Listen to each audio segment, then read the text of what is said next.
Japan has long been known for its disciplined students and unique approach to learning. But contrary to popular belief, there is not some secret Japanese formula or magical study hack. Instead, Japanese education has developed several powerful ideas about improvement, mastery, and learning over many generations. And no, I am not talking about the usual techniques like Pomodoro or spaced repetition simply being given Japanese names. Today we are going to explore 5 study techniques that are genuinely Japanese in origin, methods that have shaped the way students in Japan learn, practice and improve.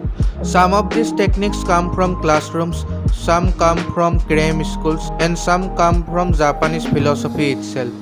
Whether you are a student preparing for exams or simply someone who loves learning, these ideas might completely change the way you think about studying. Let's begin.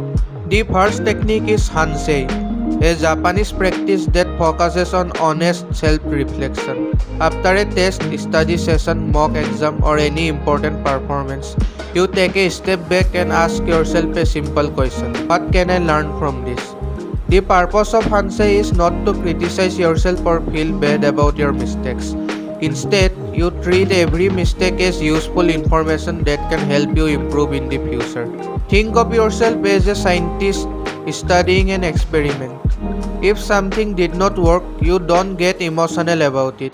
You simply investigate why it happened and how to prevent it next time. Here's how to apply Hansei in your own studies. After every test, mock exam or major study session, write down every mistake you make. Identify the exact reason behind this mistake. Create a specific solution for preventing that mistake in the future. For example, suppose you score 85 out of 100 on an exam. A Hansei analysis might look like this. I lost 5 marks because of careless calculation mistakes. I lost 10 marks because I did not revise chapter 4 properly. Now ask yourself, what can I do to stop these mistakes from happening again? Possible solutions? I will solve 30 numerical questions daily to improve calculation accuracy. I will use spaced repetition to revise important chapters more consistently. That's it, simple, practical, actionable. Next is Juku, Japan's famous cram school system. In Japan, many students don't stop studying after regular school ends. They go to Juku in the evening and spend extra hours practicing for important exams. Now here's something surprising. Juku is not built on secret memory hacks or genius techniques. Its core idea is much simpler. Practice important things so many times that they become automatic. Japanese students solve problem after problem, revise weak areas repeatedly, and train until exam questions start feeling familiar. They treat studying almost like athletes treat training. And the good news is, you don't need to attend a Juku. You can create your own Juku at home. Here's how.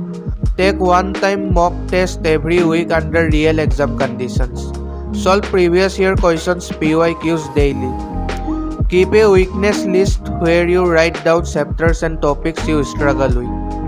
Attack those weak topics with high volume questions. If your algebra is weak, solve 20 algebra problems, not 20 random questions from different chapters. Never just solve a paper once and move on. Redo difficult questions until the solution feels natural. Now you might ask, why go through all this effort? Because repetition creates automaticity. Think about riding a bicycle. The first time you ride, you consciously think about balance, steering and pedaling. But after enough practice, your body does it automatically. Studying works the same way. The first time you solve a question, your brain struggles. The 10th time, it becomes easier. The 100th time, you begin to recognize patterns instantly. That is why athletes drill the same moves repeatedly. That is why martial artists practice the same techniques thousands of times. And this is why Juku works. Repeated practice builds stronger neutral pathways in the brain. Questions that once required heavy thinking becomes almost automatic. You start noticing common traps, recurring patterns, and ideal answer structures. When the real exam comes, you are not entering unknown territory. Your brain has already been there before. You are not thinking, you are executing. So make Juku sustainable. Every week identify your weaknesses. Every day attack them with focused repetition. Over time you will notice something powerful.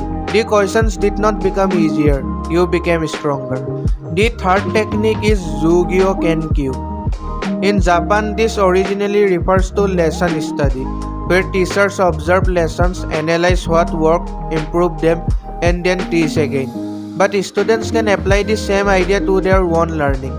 The main idea is simple. Don't just study the subject, study the way you study the subject. Most students assume that if they are getting poor results, they simply need to work harder. Jugyō Kenkyū asks a different question.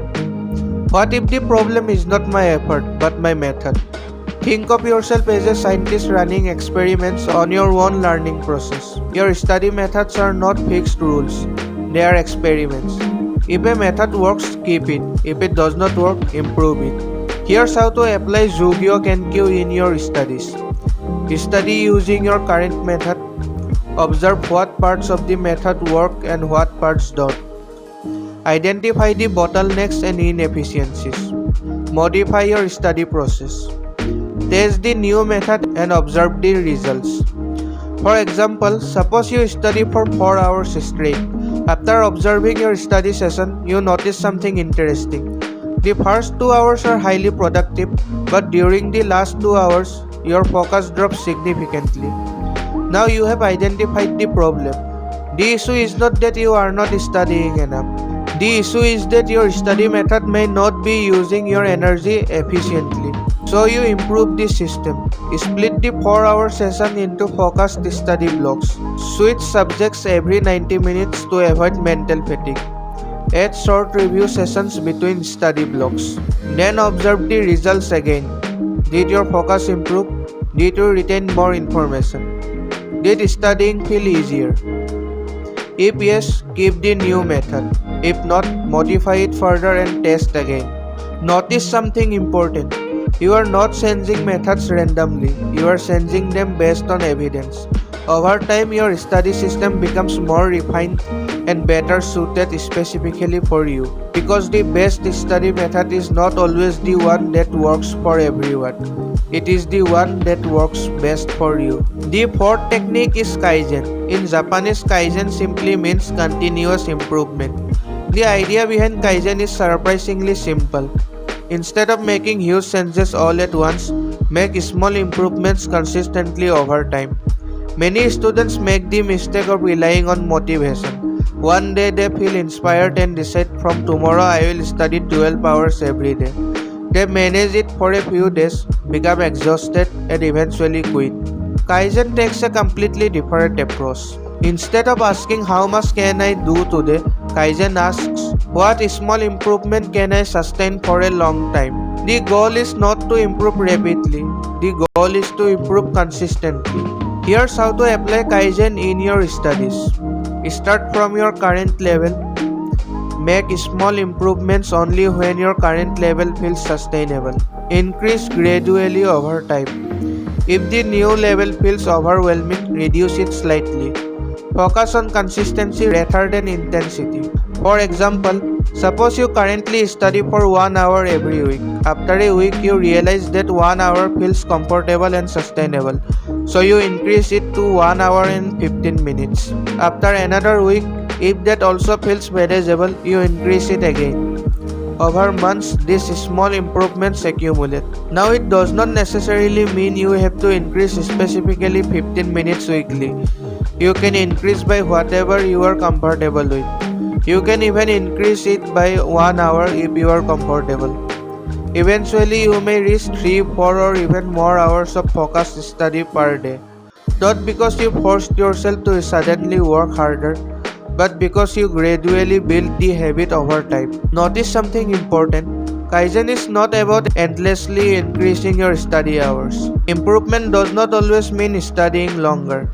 Sometimes improvement means making fewer mistakes, improving concentration, revising more efficiently, sleeping better, retaining information for longer. The goal of Kaizen is not perfection. The goal is becoming slightly better than you were yesterday. Small improvements may seem insignificant in the moment, but when repeated consistently over weeks, months, and years, they can lead to remarkable results. The fifth technique comes from a long-standing Japanese tradition found in fields like martial arts, calligraphy, and craftsmanship. The idea is simple. Before creating your own style, first master the styles of experts. Many beginners make the mistake of trying to be original too early. They create their own study methods, write answers in their own way, or solve problems using untested approaches before they have fully mastered the basics. Japanese learning philosophy often takes the opposite approach. First imitate, then innovate. The reasoning is simple.